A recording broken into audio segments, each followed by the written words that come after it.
All right, let's talk about Omni contraction training, our eccentric day, first day of the week. This is week 3. This will be the hardest day of the week in terms of intensity. Let's kick off with some activation drills right here. You know we got to take care of the ankles. We're hitting some band ankle 3 different ways. See right here, we got some tib raises. Then we're going to do some eversion, right? We're working that ankle out. Then we're hitting some inversion, all right? So we're getting them in. About 10 to 12 reps each way. Got to take care of the ankles. Everything starts with the feet. Let's go. From there, we're going to work the hips, all right? The backside, the glutes. I'm doing a 3-way hip abduction or knees out, prying, openers, whatever you want to call them. I'm doing 10 where I'm leaning forward right here. Then I'm going to get 10 where I'm more upright. And then I'm gonna finish off with 10 leaning back. This works really good on an incline bench. Man, it fires up your glutes. Next off, I'm hitting the shoulders. I got some band Ys, some band Ws, some band Ts, and then I'm finishing off with some band As. These will fire up your shoulders. You see back here, you take a nice good look on the back side. I'm really concentrating on squeezing the upper back. All right, I'm pinching those shoulder blades together, Ys, Ws, T's, and A's. Get those shoulders fired up. I hit 2 rounds of this activation circuit, ankles, hips, shoulders. Now I am ready to go. On to our primers. First up, we're going to do single leg depth drop, med ball, vertical scoop toss. This is really good for our hamstrings. Why are we doing it from the depth drop? Because I want to be twitchy on eccentric day. I want to do things that require little ground contact time.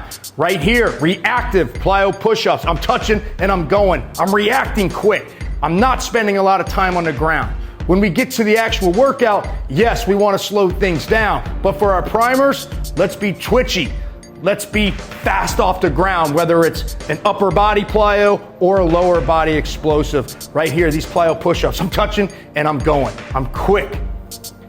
Woo! 3 rounds of this, I'm fired up, ready to go. On Mondays, you know we got to do our sports science testing. We got to jump, see where we're at. How much are we getting better? What's the training like? All right, as you see here, I'm jumping on the force plates. I'm looking at my quick twitch. I'm looking at my jump height, how much force I'm putting in the ground. What's my pound for pound power? I want to see all that. Let's take a look at the graph here. This is what we're talking about. Volume and intensity matched with our CMJ jump. Look week 3. My volume has gone down, but my intensity has gone up. My jump height's gone down. But if I take some time and I deload, that jump height should skyrocket up. That's called super compensation. Now we're on to the actual workout. We got stage descending protocol. We're doing 2 sets of 5, and then we're hitting 2 sets of 3. We got a 4 count down. Boom, you see there, slow and controlled on this incline press. We're hitting 2 sets of 5.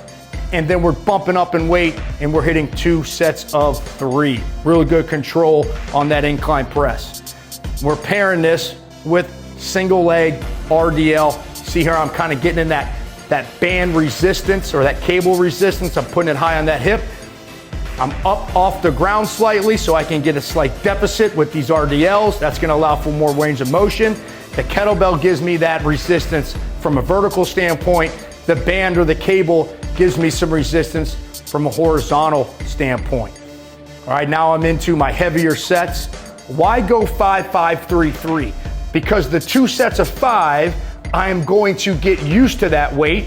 And then now I go up in weight on the 3s. I kind of shock my body and I kind of force my body to recruit higher threshold motor units, more muscle fibers, get more jacked, get stronger.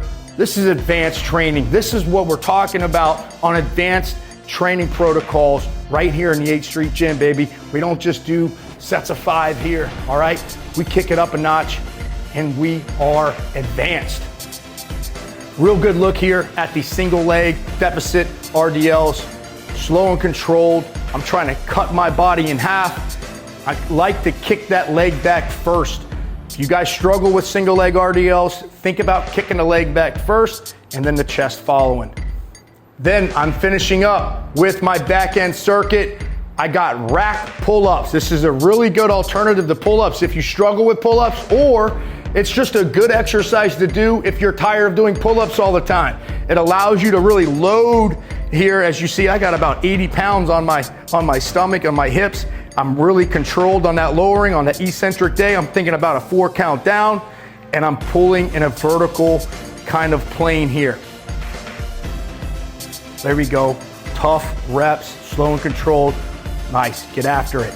I'm pairing this with single leg lowering, all right? My off leg, that toe is gonna be kind of pointed up because I don't really wanna be using anything but that left leg here. So that right toe is pointed up, and in this case, that left toe is pointed up. I'm slowly lowering, really good for the knee, really good for the quad exercise. I have a heels elevated slant board, really good for activate that VMO, the quad. And then my last exercise, I'm doing a slow eccentric ab rollout. You see here, I'm really over exaggerating that kind of belly button to the ceiling. That's gonna ensure that my low back doesn't dip. Man, I hit 3 rounds of this back end circuit. This is a tough day. It's week 3, it's supposed to be hard. That's a way to get after it. Eccentric day, Omni contraction training, advanced stuff, 8th Street Gym. Let's go.